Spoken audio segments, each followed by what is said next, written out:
This is the business today for October 6, 2015. I'm Marlon. The takeover bid of local beverage manufacturing company BHL is set to heat up in coming weeks as Brazilian brewery company Ambev seeks to purchase the shares of remaining BHL shareholders. Ambev currently has 40.7% shares in BHL. And Vice President for Central America and the Caribbean operations of Ambev, Eduardo Lacerda, tells Business Today Barbadians have nothing to worry about if the company successfully acquires majority shares.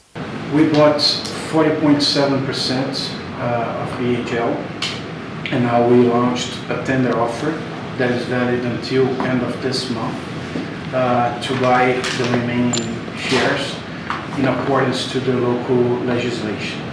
So we are very interested in the Barbados market.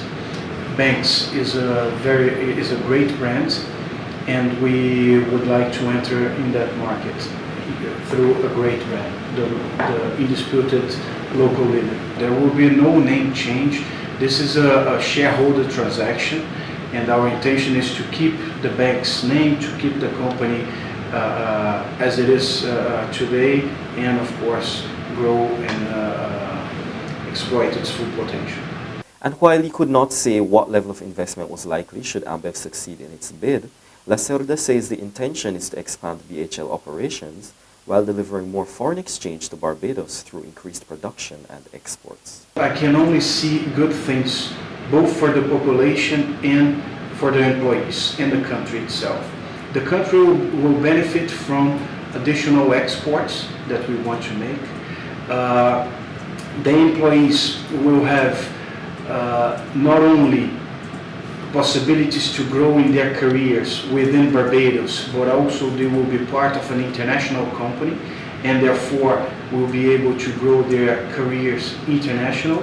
And the population will have a company investing in local markets, investing in the local brand, and trying to make it as good as possible, and also bringing as a possibility bringing new brands to the market that are part of our portfolio, international portfolio.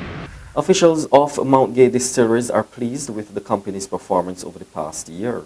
In fact, brand manager Terry Vaughan says business at home and abroad has been good. He tells Business Today the response to the company's latest product, the Mount Gay Black Barrel, has been phenomenal. Vaughan says the company is now preparing to roll out a new product, but he's keeping the details close to his chest. There's an increasing demand for international brown spirits, and our Mount Gay Black Barrel, our flavoring is very close to what we call like a whiskey.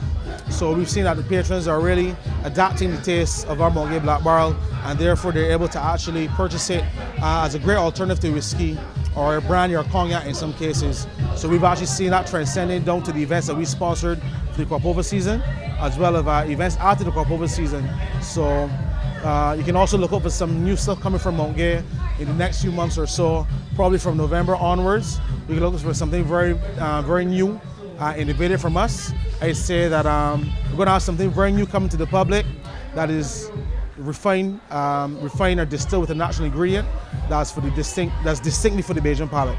Vaughan says the Mount Gay Visitors Center continues to be a hit, especially among cruise passengers, and he's expecting a very active season this coming winter. We get a lot of positive feedback, so we just try our best to make sure that whenever they come, they get a sample of the rum, they obviously purchase it as well, and they have something to take back home. I mean, that's basically what everyone travels here for. The first thing they do when they come to Barbados is attend the Mount Gay Visitor Center to basically get a tour of the heritage of our Mount Gay rum, get a reason behind where it was made, where it comes from, all the ingredients, what goes into the story and everything, which is actually the most important and valuable part of Mount Gay, is our story behind the rum. It's a fantastic story. Regulatory changes within recent times by international jurisdictions have made it increasingly difficult for financial institutions in the region to keep up.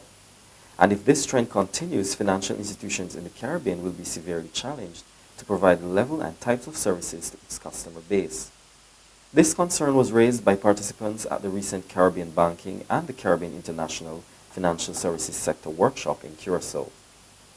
As a result, Executive Director of the Caribbean Export Development Agency, Pamela Cook-Hamilton, is proposing the establishment of a proactive regional secretariat. This, she says, will act as a rapid response mechanism to address regulatory issues as well as other matters affecting the region's financial services sector. Minister of International Business Donville Innes says it's time to act now, pointing out that more governments in the region needed to have the financial services sector as a priority.